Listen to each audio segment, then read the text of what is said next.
¿Ustedes se han preguntado de pronto la contabilidad desde hace cuánto se utiliza en la sociedad? Pues bueno, la respuesta es que más o menos hace unos 4.000 años la sociedad lleva unos registros contables de manera pues, más o menos ordenada desde sus orígenes, 4.000 años. Pero solamente hasta el siglo XV,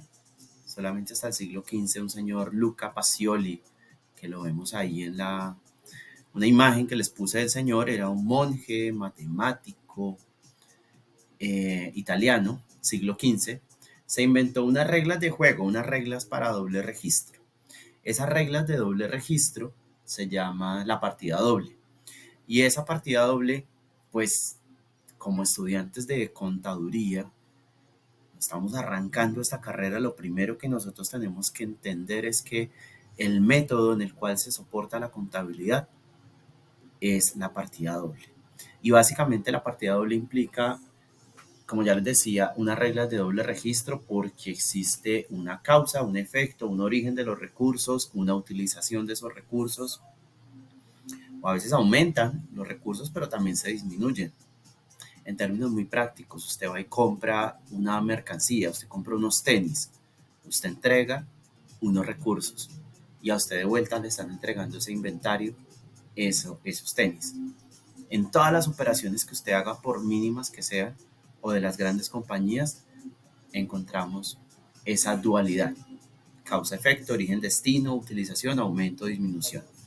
Entonces, para que esa partida doble, que ya les decía, es el método sobre el cual se soporta la ciencia contable, nosotros utilizamos registros contables para reconocer los elementos de la situación financiera, como son los activos, los pasivos, el patrimonio, para reconocer los elementos del rendimiento, como son los ingresos, los costos y los gastos. Pues nosotros utilizamos cuentas contables, que no son más sino una herramienta para registrar o anotar los hechos económicos de transacciones que son homogéneas.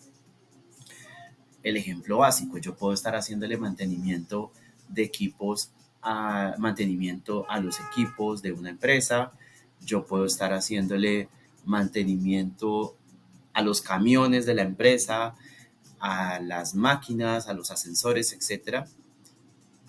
Y todo esto termina siendo mantenimientos. Esas son transacciones homogéneas. Una cosa es que el mantenimiento era para vehículos, otra cosa fue que el mantenimiento fue para construcciones, para las edificaciones, etcétera. Pero las agrupamos, las reunimos en transacciones que son homogéneas.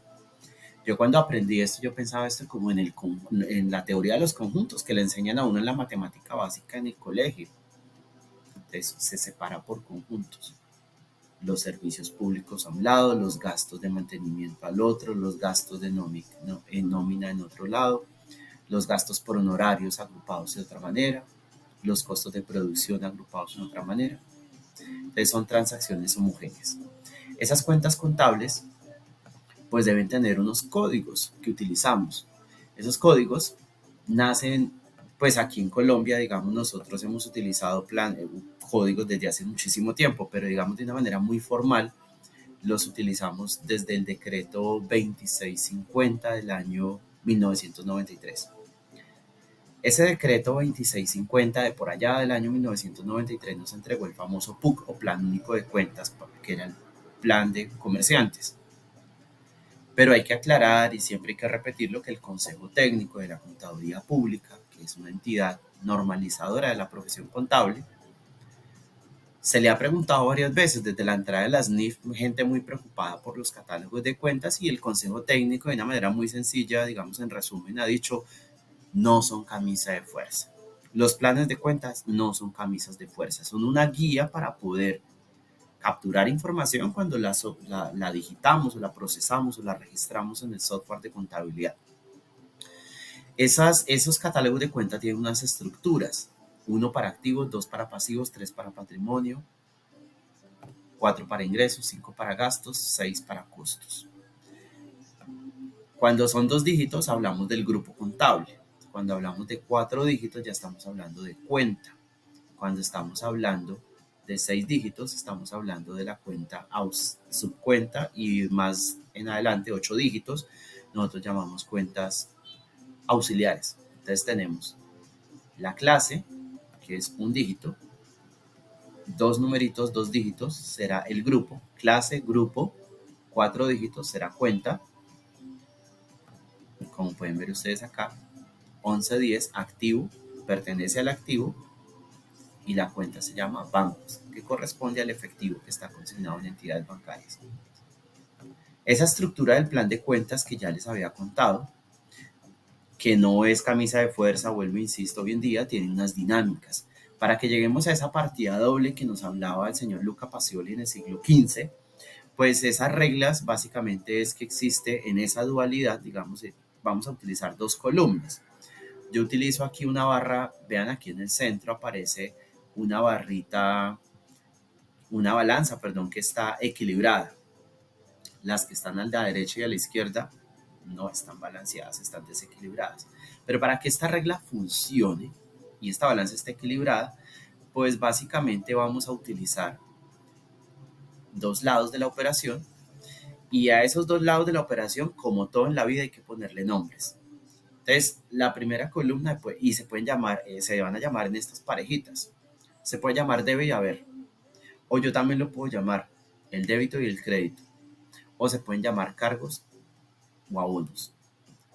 Usted puede elegir esas tres parejitas. Yo me aprendí, me queda más fácil siempre llamarlo débito y crédito. Debe haber, débito, crédito, cargos y abonos. Y la regla de juego para que ese doble registro dé sumas iguales y se cumpla con la partida doble, entonces la regla es esta y nos la tenemos que aprender de memoria como estudiantes de primer semestre de contaduría. Los activos que se identifican con el numerito 1, la clase 1, siempre van a aumentar por el débito y disminuyen por el crédito. Los pasivos, que se identifican siempre con el número 2, clase 2, también el patrimonio, que arranca con el número 3, el pasivo y el patrimonio tienen la misma dinámica. Bueno, y los ingresos también, ahí lo vemos en pantalla. Los ingresos arrancan con el código 4. Pasivo, patrimonio e ingresos aumentan por el crédito y siempre se disminuyen por el débito. Los costos y los gastos siempre van a aumentar por el débito y se van a disminuir por la columna crédito. Si nosotros aplicamos esta regla, entonces vamos a llegar a la partida doble. Y aparece la ecuación fundamental de la contabilidad. Activo es igual a pasivo más el patrimonio. Sumas iguales. Veámoslo de otra manera.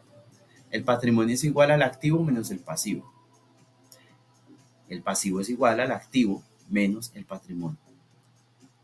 Por cualquiera de las tres formas tenemos que llegar a lo mismo. Sumas iguales. Esta es la ecuación fundamental de la contabilidad y eso es lo que muchos son las vocales para nosotros los contadores, es lo primero que nosotros aprendemos, la ecuación fundamental de la contabilidad. Y repito, para que lleguemos a la partida doble tenemos que aplicar estas reglas.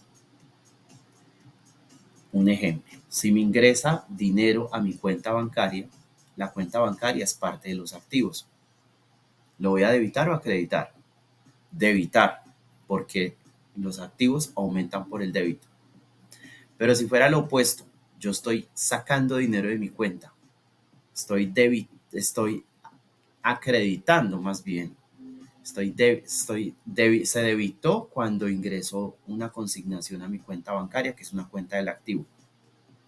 Pero si yo estoy haciendo una transferencia porque estoy pagando no sé, el celular, un servicio público, la nómina, estoy sacando dinero del banco, pues se disminuye y lo voy a escribir en la columna crédito. Por ejemplo, en los pasivos. Si yo me endeudo, adquiero una deuda, pues los pasivos se están aumentando. Lo escribo en la columna crédito. Pero si yo le estoy abonando cada mes a esa cuota que tengo en el banco, voy a abono. El otro mes voy a abono, tercer mes voy a abono, etcétera, etcétera. Se está disminuyendo el pasivo porque estoy disminuyendo la deuda. Y así sucesivamente podemos ir explorando varios ejemplos de las dinámicas de las cuentas contables.